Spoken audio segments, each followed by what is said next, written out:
attention. This is the most terrifying presence in the Apocalypse era. Just catching it alive.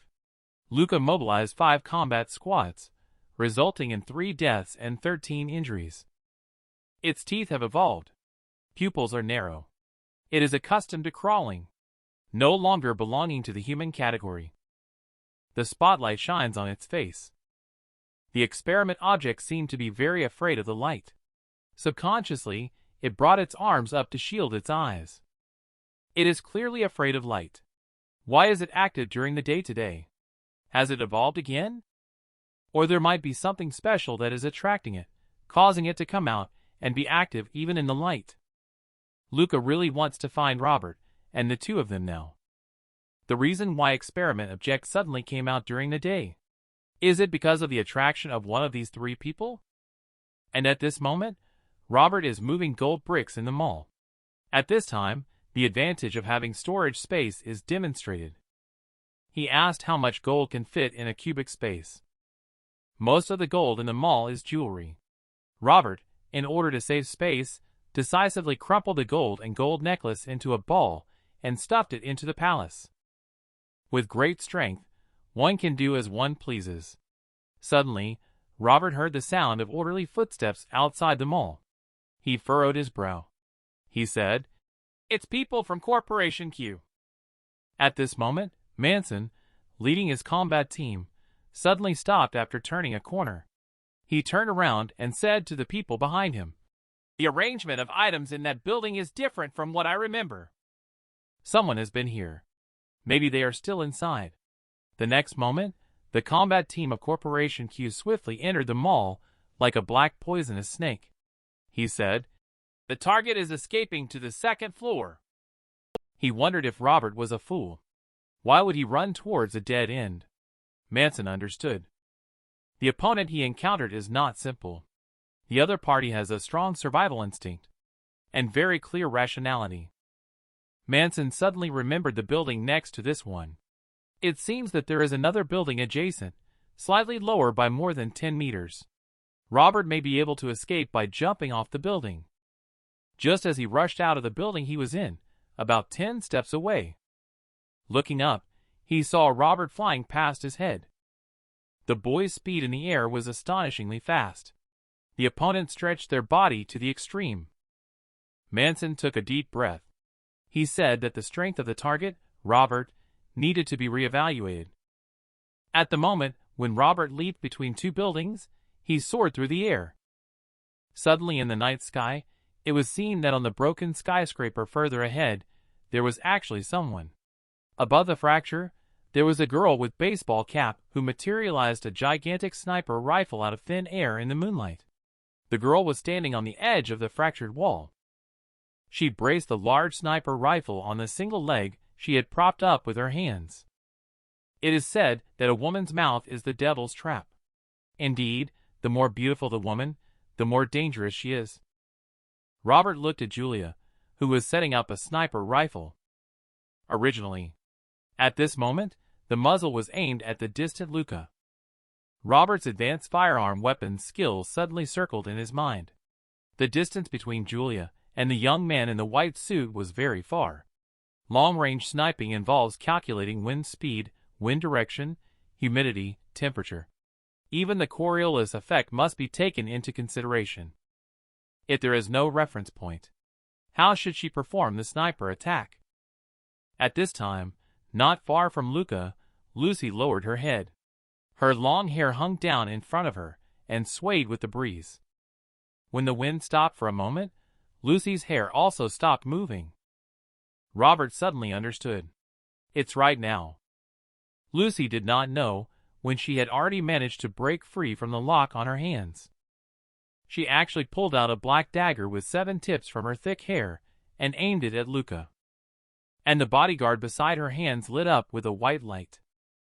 They came at Lucy like 2 fans, ready to strangle her. Lucy is not trying to kill anyone.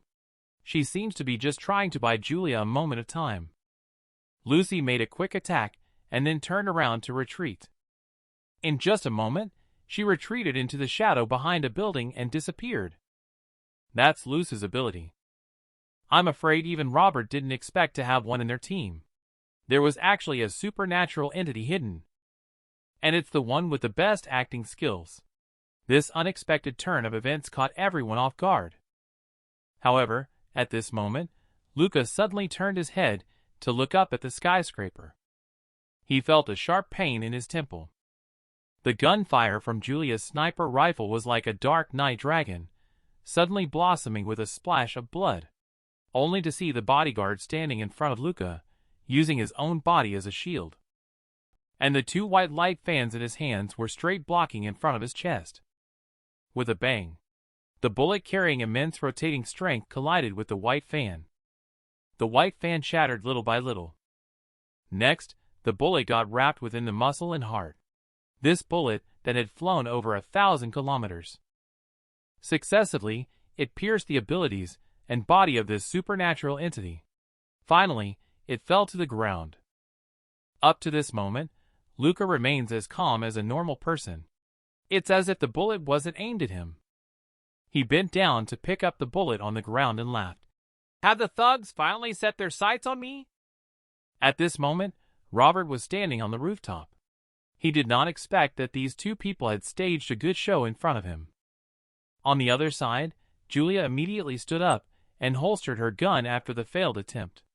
There was no delay whatsoever. The next moment, the sniper rifle's muzzle turned around, aiming straight at Robert on the rooftop. A gunshot roared. However, this time the gunfire was not amazing at all, because Robert stood still. That bullet didn't hit him. Robert saw Lucy, who had just disappeared, appearing on top of the skyscraper. She waved to Robert as if she was saying hello. Next, she grabbed Julia's hand and brought her into the shadow. Facing a dozen tactical teams, Robert had no choice but to flee. He ran frantically towards the forest at the edge of the city, the location of Fortress 112 in the north, and also where the active volcano in the depths of Mutin J was situated. He could see himself about to be discovered. Robert could only shout, "Cooper is here!" Summoning Shadow to confuse the opponent further, Robert called back Shadow after shaking off Manson. At this moment, he realized that any injuries incurred by Shadow would also be felt by his own body. Upon entering the deep forest, Robert encountered the experiment object without its iron chains. He initially intended to shoot, but suddenly realized that firing a gun would surely attract the attention of the Q family members. Being caught in a pincer attack is not a good feeling. Robert, who was unarmed, felt extremely weary facing the tough and resilient experiment objects. He really wanted to lure these experiment objects over to the side of Corporation Q. But he was more worried that the hundreds of people would just shoot and kill all the creatures indiscriminately. Compared to the hundreds of people from Corporation Q, Robert would rather face the 4 experiment objects. Suddenly, Robert felt a sharp, stabbing pain in his body. That deep-seated tearing sensation made him break out in a cold sweat, causing his muscles to tremble. Only to see Shadow entangled by 3 experiment objects. The experiment objects were crazily tearing at Shadow's body. One of the experiment objects even bit into Shadow's waist. Robert's eyes were crimson red. He endured intense pain, almost bursting into tears. Robert needs a weapon, even though he only has 93 thank you coins now. He said to Palace. "Give me a weapon," Palace replied. "You do not currently have the authorization to unlock weapons." The next moment, Robert smiled faintly. "Isn't it just 7 thank yous?" he said calmly in his mind.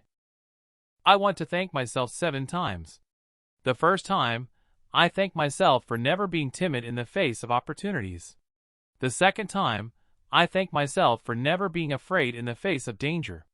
The third time, I thank myself for never compromising in the face of hardships. The fourth time, I thank myself for always having boundaries in the face of temptations."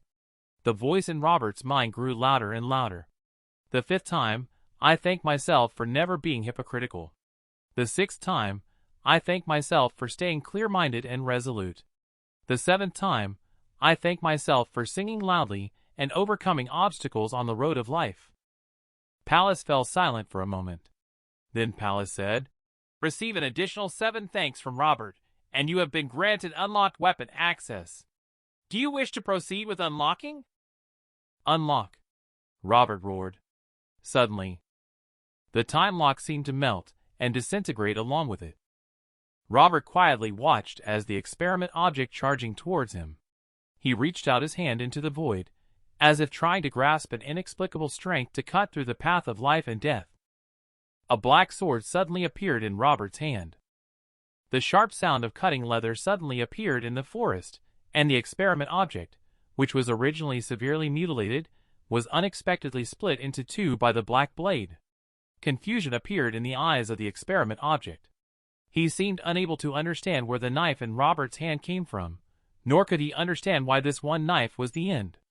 When Robert grabbed the knife from the void, a knife also appeared in Shadow's hand. Robert decided to make a final fight, striding forward in unison with Shadow to easily complete this harvest. Robert stood in place, staring at the black night before him.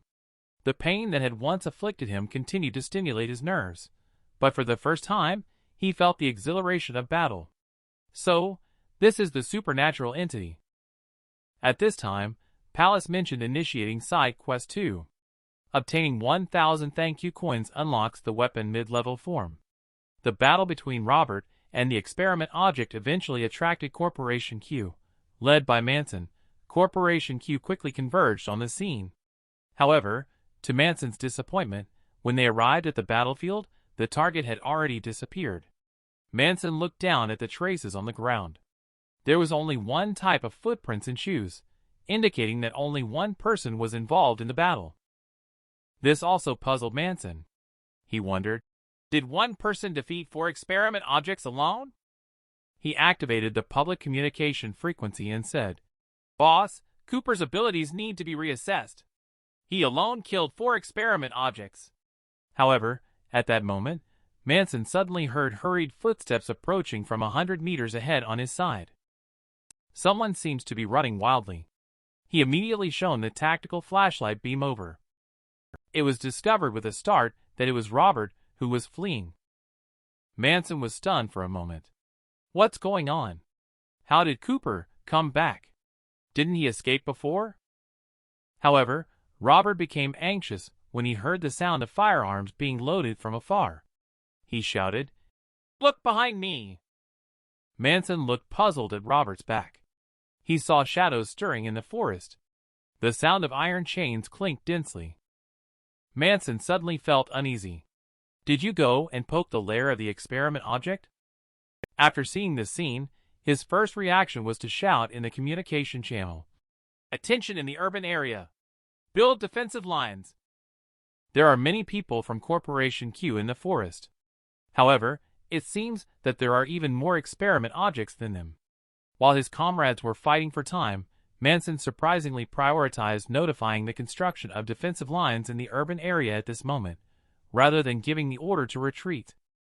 Robert ran frantically while keeping a distant eye on Corporation Q's combat team. His heart was shaken. Could this be the difference between Corporation's combat personnel and private mercenary troops? These Corporation soldiers are willing to sacrifice their own lives and safety to buy time for their comrades behind them. What abilities and merits does that young man in a suit possess to lead such a troop of soldiers? This is a presence even more terrifying than the experiment object in the era of the unknown world. A large claw in the volcano. It grabbed the edge of the crater, as if trying to climb out from there. Is there really a creature hidden in the volcano? What kind of creature can survive and thrive in magma? Robert happened to encounter a volcanic eruption while fleeing. At the same time, Luca also saw this scene. He said, "I can't believe that kind of thing really exists." He ordered a temporary withdrawal from the Western Front due to the failure of Mission Mudinje.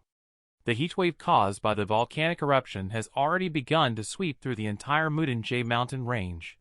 Remember, there is more than one volcano in Mudinje. When Manson retreated from the edge of the forest into the city, Luca suddenly pressed the remote control in his hand. In an instant, the boundary between the forest and the city seemed to be ignited by a fire line. It turns out that Luca had already buried explosives there to detonate, completely blocking the experiment object north of the forest.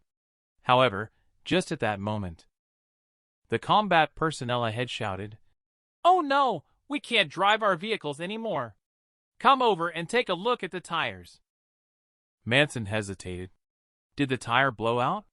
We have a jack, tire repair kit, and an air pump. It should be easy to fix. But the person with a grim face said, "It's not that the tire blew out, it's that our tires were slashed off." Luca, who was originally calm, felt his smile slowly stiffen on his face. This was the first time he had thought of killing someone.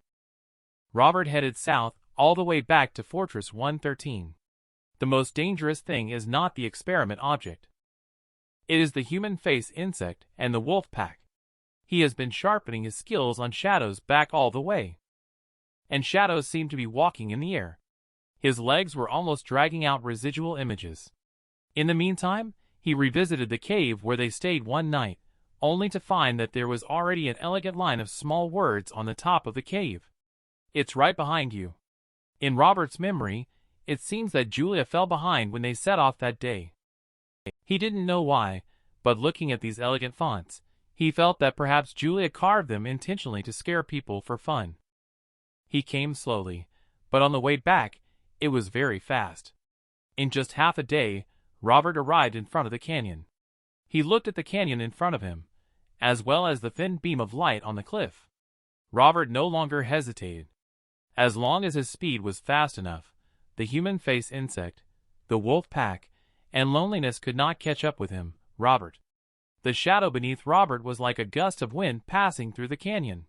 The human face insects on the cliff sensed the human scent and swarmed out, but by the time they came out, Robert had already run out of the canyon. The wolf pack stopped and silently watched Robert's departing figure, unsure of how Ryan and Luna at home were doing. Robert's heart was now set on returning. If you wake up 15 minutes earlier every day, you will have over 90 extra hours in a year. These extra hours can be used to do things you love. This is what Luna said to Ryan. But Ryan said that his favorite thing to do is sleep.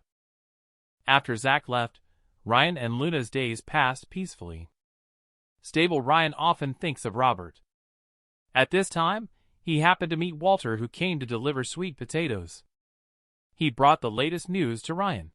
Mutant J volcano erupted. Ryan, on the other hand, remained calm. My brother must be fine. After all, Ryan promised to use his life to ensure Robert returned safely. He is not dead right now. That means Robert must be fine. At that moment, Walter lowered his voice and said to Ryan and Luna, "Be careful recently. If you want to leave small town, just tell me. I'll help you figure it out. I see that these people outside may not be coming for you." "They are coming for Robert," Luna asked. "Why?" Luna almost exclaimed in shock. Walter pondered for a long time and suddenly said, "Could it be that Robert caused trouble for the team from Fortress and Mutant J again?" However, this insight still reflects Walter's imagination. Robert not only caused trouble for the mercenaries, but also brought calamity to Corporation Q. At this moment, Luca is standing on a hill with a helpless look on his face. When will this unknown_0 be able to return to 112 Fortress? Just as Walter and the others were talking, they suddenly heard a commotion in small town. Many strange bugs ran out from the direction of Mountain J. The bugs had human faces on their shells, and they ate people. Suddenly, Ryan heard someone jump into the yard behind him. He turned around to see Robert motioning for them not to speak. Robert whispered to pack up their things quickly. Walter saw Robert holding a gun pointed at himself. Robert said, "Walter, you stay here until we leave. Sorry about this." Walter gave a bitter smile. He said, "Are you guys trying to leave? There are a lot of people watching this yard from outside. Perhaps you can come and go easily by yourself. But what about Ryan and Luna?" Robert looks confident. These people are no match for him. Actually, with Teacher Zach here, the Q family probably won't do anything to you. At this moment, Robert just realized that Zack is not in the schoolhouse. He still doesn't know what happened in the schoolhouse before. However, there's no time to say more right now. Robert said, I'm not leaving because of Corporation Q. It's because all the monsters in Mountain J are about to come out. Walter, who heard this, was no longer calm. He directly begged Robert to take him and his son away. Robert had never considered that Walter would go with them, because his family business is all here. However, Walter's idea is quite the opposite. Now he has a very clear understanding. Only Robert knows best what really happened inside Mountain J. He is someone who has personally experienced the incident at Mountain J. If you don't believe him, who else can you trust? To be honest, Robert is also considering if he can escape with Walter. Walter, this cunning businessman, seems to have sensed Robert's doubts. He said, I didn't follow you guys for nothing. Firstly, I have money and drugs. Secondly, my ability to deal with people is stronger than yours. I am not a useless person. After he agreed with Walter, Ryan then recounted what had happened at schoolhouse before. He took out the coin left by Zack. He said when you're at your wit's end, you can go to the north of the fortress to find him. On the wasteland, fortresses rise up from the ground one after another. They symbolize the new order of humanity in the apocalypse and bear witness to the continuous collapse of the old order. However, such a sturdy fortress encountered a mishap on this day. Just then, a massive black line was rapidly spreading, originating from the direction of Mountain J. Then it stabbed straight into the fortress like a knife. The round and towering walls emitted a sound like an iceberg collapsing. Even the sturdy walls began to show fine cracks from bottom to top. The cracks did not form an abyss. It instead divided the fortress harshly into two semicircles. The walls really collapsed. Robert and Ryan have talked about this topic before. What would happen if the wall guarding humans collapsed? But now is really not the time for the wall to collapse. The monsters outside the wall have already arrived. Robert kept shooting to help intercept the incoming human face insects. At the next moment, Robert turned around. He was astonished to see a huge bubble floating towards the human face insect in the sky. The bubble burst open immediately. It forcefully pushed the insect herd back more than 10 meters. And some of the insects at the very front seemed to have been killed outright by the explosion. Others might not know what that is. But Robert instantly thought of Zion being dragged into the fortress. Walter's son Warren whispered, I wish I were a supernatural entity too. Ryan casually mentioned, it might require some conditions, such as luck or lineage. Warren became discouraged. Well, my dad isn't a supernatural entity either. Ryan comforted, don't be too despair. He might not even be your biological father. Warren burst into tears, even though his love had died. Because of the collective ambush by the human face insect and the wolf pack, most of the escapees fled towards Robert's direction. Robert in the distance was busy adding firewood into the fire while sitting beside it. They were too far away to hear the howls of the wolves. Robert frowned as he watched the people running towards him. Hurry up, he said. The people who escaped are very likely to attract danger as well. Before the words fell, Robert suddenly heard the sound of a car engine behind him. He was stunned. How could there be a car here? The engine sound was unusually loud in the wilderness. It sounded like a wild beast's roar. Immediately, Robert realized what was happening. These were people escaping from the fortress. Leon sat in the off-road vehicle, breathing heavily. The most embarrassing part was that he only had one pant leg on. At this moment, Leon's biggest worry was that they had not reached Fortress 109 yet. He wondered what they would do if the vehicle ran out of gas. At that time, he would have to get out of the car and walk to Fortress 109. The soldier hesitated and suggested, we can ask someone from the off-road vehicle behind us to come to the truck.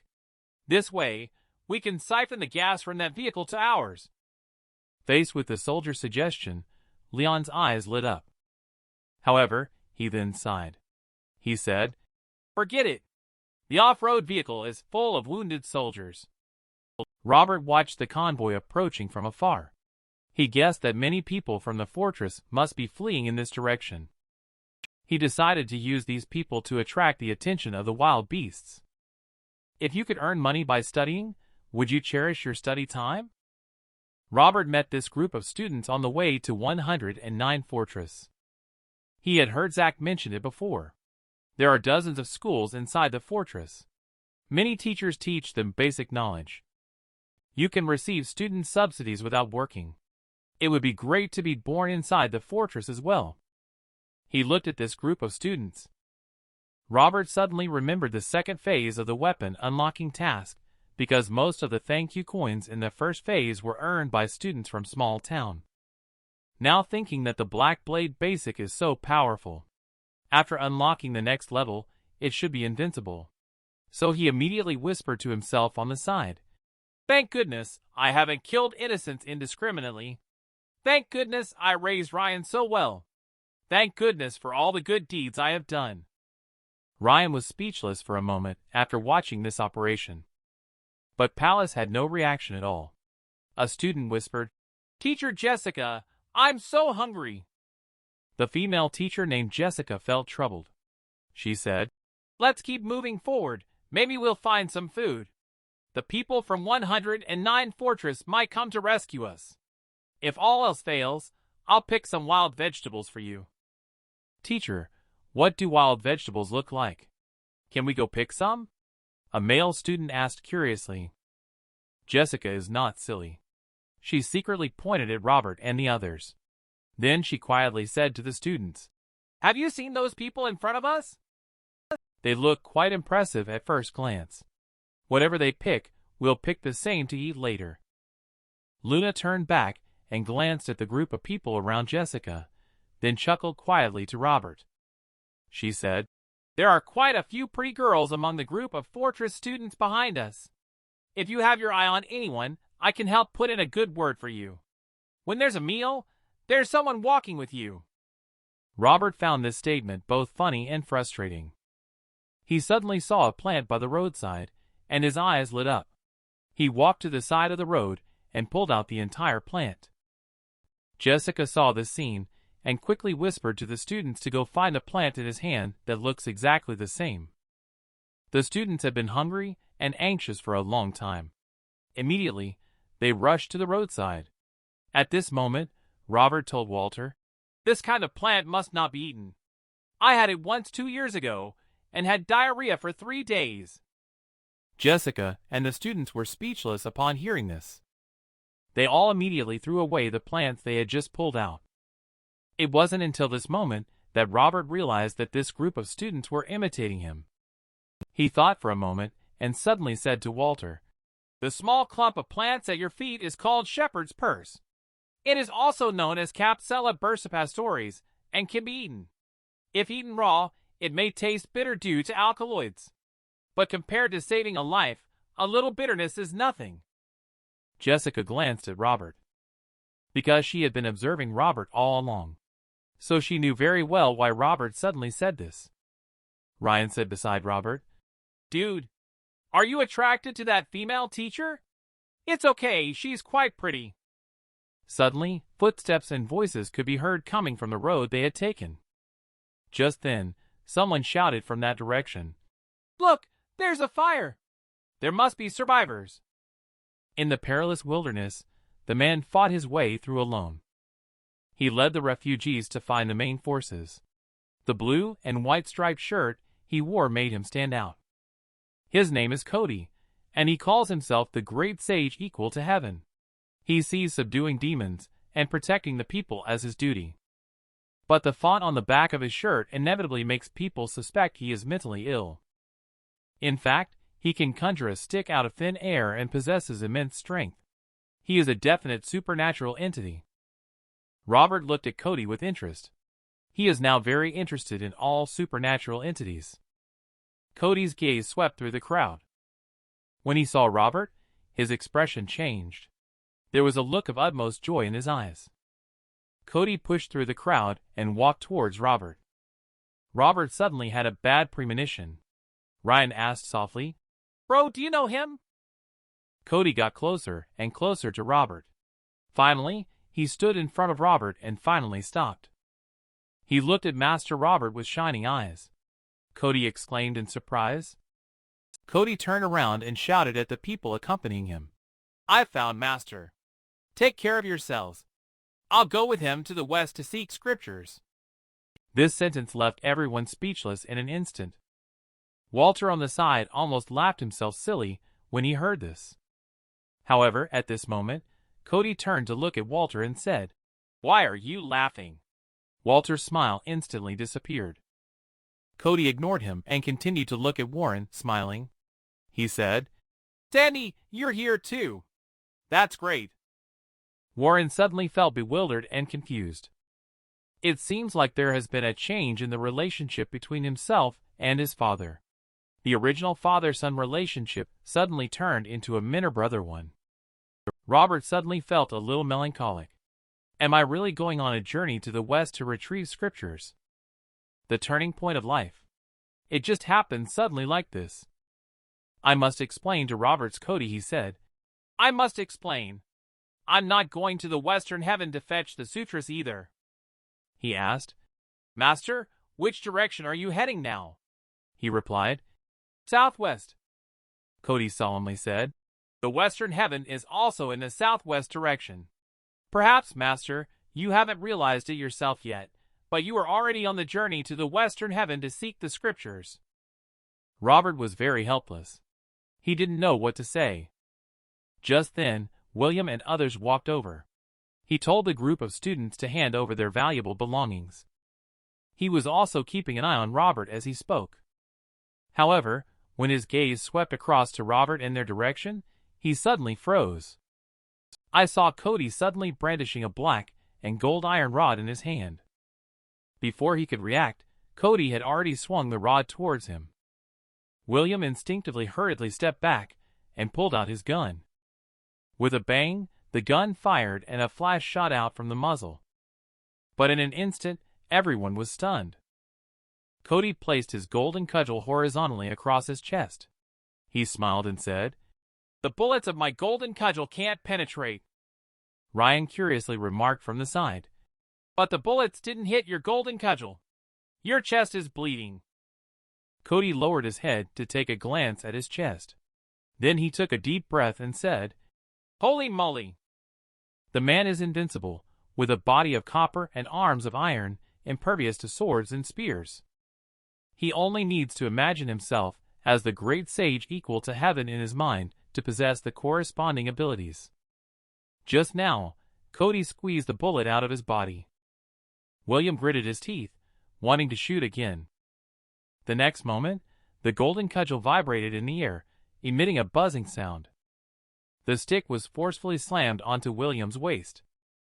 With a click sound, William felt an irregular twist from his waist. Surprisingly, the stick had directly fractured William's spine. With a thud, Cody slammed the golden cudgel to the ground. He stood majestically with the stick hanging by his side. He said, Master, do you think I am handsome? This scene left Robert at a loss for words for a while. Due to having been robbed by William before, all the refugees came to thank Cody. When asked why they were thanking him, Cody nonchalantly waved his hand and said, Thank my master. This time, Robert received over a dozen thank you coins for nothing. Originally, he was worrying about how to collect thank you coins.